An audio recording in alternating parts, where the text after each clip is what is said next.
ಯಾಕೆ ಅಡ್ಡಿ ಅವಳು ಯಾರು ನಿನ್ನ ಜೊತೆ ಬಂದವಳು? ಅವಳು ಅವಳು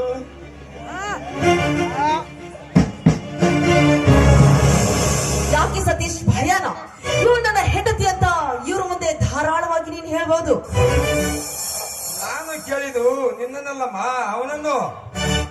ಹೌದಪ್ಪ, ಇವಳು ನನ್ನ ಹೆಂಡತಿ. ಏನೀಗ ಏನ್ ಹೇಳ್ತಿರಪ್ಪ ನೀನು?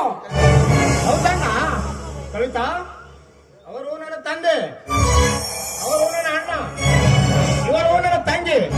ಹೇಳಿ ಅವರ ಕಾಲಿಗೆ ನಮಸ್ಕರಿಸು. ಆಗಿರ್ಬೋದು, ಅದಕ್ಕೆ ನಾನೇನ್ ಮಾಡ್ಲಿ? ಕಂಡವರ ಕಾಲು ಬೀಳಲು ನನ್ನನ್ನು ಕರ ತಂದಿರುವೇನು? ಬೇಕಾದ್ರೆ ನೀವೇ ಬೀಳಬಹುದು. ಕವಿತಾ, ಅವರು ನನ್ನ ತಂದೆ. ಆಗಿರ್ಬೋದ್ರಿ, ಇದು ಇವರ ಕಾಲಿಗೆ ಬೀಳುವಂತೀರಿ, ನಾಳೆ ಇವಳ ಕಾಲಿಗೆ ಬೀಳುವಂತೀರಿ. ನಾನೇನೋ ನಿಮ್ಮ ಸೂತ್ರದ ಗೊಂಬೆ ಅಲ್ಲ, ನಾನು ಶ್ರೀಮಂತರ ಮನತನದಿಂದ ಬಂದವಳು. ಕೇಳಿದೆನಪ್ಪ ಸತೀಶಪ್ಪ, ನೀ ತಂದದ ಗೊಂಬೆಯ ಮಾತು. ಅಪ್ಪ, ಈಗ ಏನಾಯ್ತು ಅಂತ ಈ ರೀತಿ ಮಾತನಾಡುತ್ತೀರಿ? ಏನಾಗಬೇಕು? ಆಸ್ತಿ ಮನೆ ಮಾರಿ ದಿನ ಬಿಡದೆ ದುಡಿದು ನಿನಗ ಕಲಿತು ಶಾಣೆ ಆಗಲೆಂದು, ಬುದ್ಧಿವಂತನಾಗಲೆಂದು, ಕಷ್ಟ ಕಾಲದಲ್ಲಿ ಸಹಾಯ ಮಾಡುತ್ತೆ ಎಂದು ತಿಳಿದರೆ ನೀ ಏನು ಮಾಡಿದೆಯೋ? ಬೀದಿಯಲ್ಲಿ ಬಣ್ಣ ಬಡಿಕೊಂಡು ಅಲ್ಲದೆ ಆಡುವ ಬೀದಿಯ ಪಶುವಿನ ಕೈ ಹಿಡಿದು ತಂದಿ ಈ ನಂದಾದೀಪ ಬೆಳಗುವ ಮನೆಗೆ ಸ್ವಚ್ಛನ ನಾಯಿ ತಂದೆಲೋ ನಾಯಿ. ಅಪ್ಪ, ಇವಳೇನು ಈ ಸಮಾಜದಲ್ಲಿ ತಂದೆ ತಾಯಿ ಮಾಡಿದ್ದನ್ನು ನೀನು ಮಾಡಿದ್ದೀಯಾ? ಅದನ್ನು ಬಿಟ್ಟು ಈ ಬೇರೆ ಕೆಲಸಕ್ಕೆ ಬಾರದ ವಿಷಯ ಎತ್ತಿದರೆ ಸರಿಯಲ್ಲ. ಏನು ಮಾಡಿಯೋ? ನಿನ್ನ ಪಾಲಿಗೆ ಅಣ್ಣ ತಮ್ಮ ತಂದೆ ಸತ್ತಿದ್ದಾರೆ, ವಯಸ್ಸಿಗೆ ಬಂದ ತಂಗಿಯ ಮನೆಗೆ ಹೆಚ್ಚಿಸಿದೆ, ಇಂಥ ಕೆಟ್ಟವನ್ನು ಕಟ್ಟುಕೊಂಡು ಬಂದೆ. ಹತ್ತ ತಂದಿಗೆ ಎದುರಾಗಿ ನಿಂತಲೋ ಕತ್ತೆ. ರೀ ಯಜಮಾನ್ರಿ, ಬಾಯಿಗೆ ಬಂದಂತೆ ಮಾತಾಡಬೇಡಿ. ನಾನೇನು ಓಡಿ ಬಂದು ಈ ನಿನ್ನ ಮನೆ ಹೊಕ್ಕಿಲ್ಲ. ಈ ನಿನ್ನ ಮಗನ ಕೈಯಿಂದ ತಾಳಿ ಕಟ್ಟಿಸಿಕೊಂಡು ಈ ಮನೆಗೆ ಬಂದಿದ್ದೇನೆ. ಇವ್ರ ರೀತಿ ಮಾತಾಡ್ತಿದ್ರು ಸುಮ್ಮನೆ ನಿಂತಿದ್ದೀರಲ್ಲ, ನೀವೊಬ್ಬ ಗಡ್ಸ. ಛೀ, ನಿನ್ನ ಜನ್ಮಕ್ಕಿಷ್ಟು ಬೆಂಕಿ ಹಾಕ.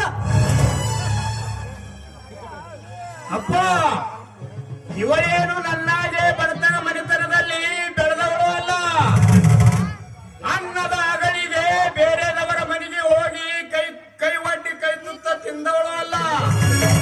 ಶ್ರೀಮಂತ ಮನೆತನದಿಂದ ಬಂದ ಶ್ರೀಮಂತ ರಾಣಿ ಅಪ್ಪ ಇವಳು, ಶ್ರೀಮಂತ ರಾಣಿ. ಇವಳು ಕಾಲಲ್ಲಿ ಮೆಟ್ಟುವ ಚಪ್ಪಲಿಯ ಕಿಮ್ಮತ್ತು 10,000. ಅದಕ್ಕೆ ಕಿಮ್ಮತ್ತರೂ ಇಲ್ಲ. ನೀನು ಮಾಡಿದ ಉಪಕಾರ ಅಪ್ಪ, ನೀನು ಮಾಡಿದ ಉಪಕಾರ. ಸತೀಶ, ಸತೀಶ, ಶ್ರೀಮಂತರ ಹೆಣ್ಣಿನ ಅಂದಕ್ಕೆ ಮರಳಾದ ನಾಯಿ ನೀನು. ಹೌದು, ನಾನು ಅವಳ ಕಾಲಿನ ಚಪ್ಪಲಿಗಿಂತ ಕೀಳು. ಈ ಹೊಟ್ಟೆ ಬಾಡಿಯಾಗಿ ದುಡಿದು ಶ್ರೀಮಂತರ ಕಾಲು ಹಿಡಿದು ತಂದ ಹಾಕಿದ ಅನ್ನದ ಅಗಳ ನಿನ್ನ ಮೈಲಿದೆವ ಪಾಪಿ. ಪ್ರೀತಿಗೆ ಮಿಗಿಲಾದ ನಿನ್ನ ತಂಗಿ ನಿನ್ನ ಮೇಲೆ ಪ್ರಾಣ ಇಟ್ಟುದನ್ನು ಮರೆತು ಅವಳಿಗೆ ಒಂದು ಮದುವೆ ಮಾಡಿ ಹೋದರೆ ನಾನು ಯಾರಿಗಾದರೂ ತಂದರು ಕೇಳುತ್ತಿದ್ದರಪ್ಪ, ನಾ ಯಾರಿಗಾದರೂ ತಂದರು ಅಂದರೆ ದುಃಖಿಸಬೇಡಪ್ಪ. ದುಃಖಿಸಿದ್ರೆ ಏನು ಪ್ರಯೋಜನವಿಲ್ಲ. ಸತೀಶ, ನೀನು ಒಳಗಡೆ ನಡೆಯಪ್ಪ. ಅಂದರೆ ಇವರು ಮಾತು, ಇವರ ಸುಖಕ್ಕಾಗಿ ನನ್ನ ಜೀವನವನ್ನ ಹಾಳು ಮಾಡಿಕೊಳ್ಳಲಿ.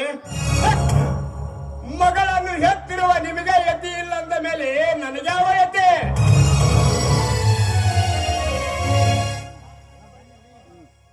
ಸಾರ್ಥಕವಾಯ್ತಪ್ಪ ನಿನ್ನ ಮಾತು ಕೇಳಿ.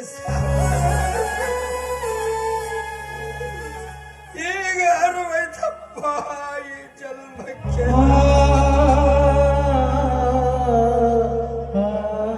ಮಕ್ಕಳೆಂದರೆ ಮೇಲೆ ಆದರೆ ಯಾಕಂದರೆ ನಿನ್ನ ತಾಯಿ ಹೆತ್ತು ಹೊತ್ತು ಪಾಲನ ಪೋಷಣೆ ಮಾಡಿದರೆ ನಿನಗೆ ತೀರ್ತಿತ್ತು. ಆ ಕಷ್ಟವನ್ನು ನಿನಗೆ ತೋರಿಸ್ಲಿಲ್ಲಪ್ಪ, ನಾನು ತೋರಿಸ್ಲಿಲ್ಲ.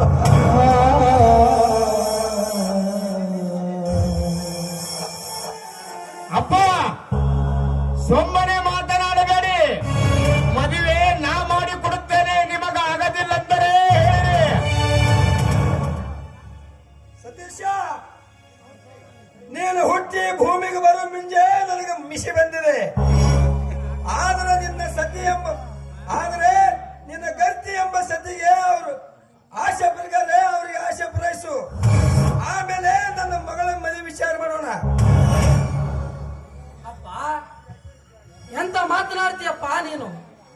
ಏನು ತಿಳಿಯದೆ ತಪ್ಪು ಮಾಡಿದ್ದಾನೆ. ಇರ್ಲಿ ಬಿಡಪ್ಪ. ಅಪ್ಪ ಯಾವ ತಂದೆ ಮಾಡಬಾರದನ್ನು ನೀನೇನು ಮಾಡಿಲ್ಲ.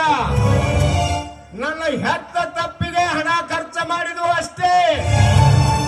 ಅದರ ಬದಲು ನನ್ನನ್ನು ಸಾಯಿಸಿ ನೀವೇ ಇರಬಹುದಲ್ಲ.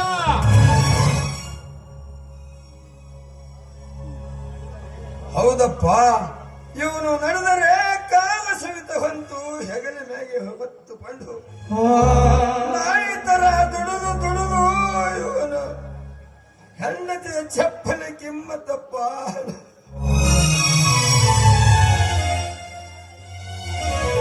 ಹೆಂಡತಿಯ ಚಪ್ಪಲ ಕಿಮ್ಮತ್ತಪ್ಪ, ಕಿಮ್ಮತ್.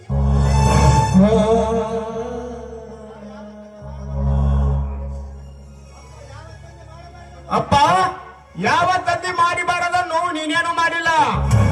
ನನ್ನ ಹೆತ್ತ ತಪ್ಪಿಗೆ ಹಣ ಖರ್ಚು ಮಾಡಿದ್ರು ಅಷ್ಟೇ.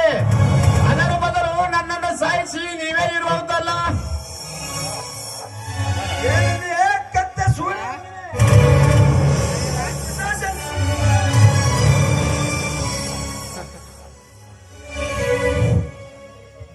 ಅಪ್ಪ ದಯವಿಟ್ಟು ಅಣ್ಣನನ್ನು ಹೊಡೆಯಬೇಡಪ್ಪ, ಹೊಡೆಯಬೇಡ, ನಿನಗೆ ಕೈ ಮುಗಿದು ಬೇಡಿಕೊಳ್ಳುತ್ತೇನೆ. ನೋಡಿದೇನೋ ಈ ಮಕ್ಕಳು ನಿನ್ನ ಮ್ಯಾಲಿನ ಪ್ರೀತಿ.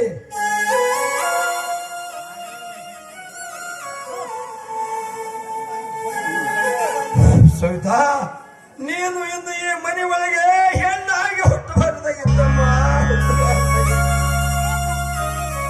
ನಿನ್ನನ್ನು ಮದುವೆ ಮಾಡಿದ ತಂದೆ ದುರ್ಭಾಗ್ಯವಮ್ಮ, ದುರ್ಭಾಗ್ಯ. ಅಪ್ಪ ಹಾಗೆಲ್ಲ ಮಾತನಾಡಬೇಡಪ್ಪ. ಆ ದೇವರು ಹುಟ್ಟಿಸಿದಕ್ಕೆ ಗಂಡೆಂಬ ಗುಟ್ಟು ಇಟ್ಟೇ ಇರುತ್ತಾನೆ. ಏನು ದುಃಖಿಸಬೇಡಪ್ಪ. ಕವಿತಾ, ಅತ್ತಿಗೆಯನ್ನು ಒಳಗಡೆ ಕರೆಕೊಂಡು ನಡೆಯಮ್ಮ. ಮೊದಲು ಆರತಿ ತಂದು ಬೆಳಗು. ಅವಳು ಈ ಮನೆಯ ಭಾಗ್ಯಲಕ್ಷ್ಮಿ ಅಮ್ಮ. ಈ ಸಮಯದಲ್ಲಿ ಕಣ್ಣೀರು ಹಾಕಬೇಡದಮ್ಮ, ಹಾಕಬೇಡ. ರಮೇಶ, ಏನ್ ಹೇಳಿದೆವು ನೀನು? ಇವಳನ್ನು ನಾನು ಮನೆಯ ತುಂಬಿಕೊಳ್ಳುವೆ. ಅಪ್ಪ, ಇವಳು ಯಾರಂತ ತಿಳಿದಿದ್ದೀಯ? ಈ ನಿಮ್ಮ ಮಗನ ಹೆಂಡತಿ, ಈ ಮನೆಯ ಸೊಸಿ.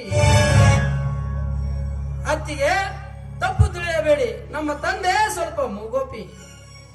ನೀವೇನು ಬೇಜಾರು ಮಾಡಿಕೊಳ್ಳಬೇಡಿ.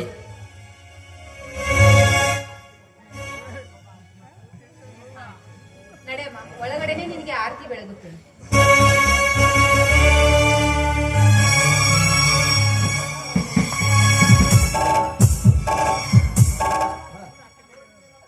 ನೋಡಿದೇನಪ್ಪ ನಿನ್ನ ತಮ್ಮ ಮಾಡಿದು ಘನ ಕಾರ್ಯವನ್ನು. ಬೆಳೆದ ನಿಂತ ತಂಗಿಯ ಇತ್ತಾಳಿದ ಅರಿವಿಲ್ಲದೆ ಇಂಥ ಏಷಿಯನ್ನು ಕಟ್ಟುಕೊಂಡು ಬಂದ. ನಾವು ಇಲ್ಲಿವರೆಗೆ ಮಾಡುದು ಹೊಳೆಯಲ್ಲಿ ಹುಣಚಿ ಹಣ್ಣು ತೊಳೆದಂಗೈತಪ್ಪ. ಅಪ್ಪ, ಒದ್ದೆ ಬೇಡಬೇಡಪ್ಪ. ವ್ಯಥೆ ಪಟ್ಟರೆ ಏನು ಪ್ರಯೋಜನ ಇಲ್ಲಪ್ಪ. ಅವಳ ಅಣ್ಣನಾಗಿ ನಾನಿದ್ದೇನೆ, ಹಾಗೂ ಜಗದೀಶ, ಶ್ರೀಮಂತ ಜಗದೀಶನು ಇದ್ದಾನೆ. ವಿಚಾರ ಮಾಡಿ ಮಾತು ಮುಗಿಸಿದರಾಯ್ತಪ್ಪ. ಬೇಡಪ್ಪ,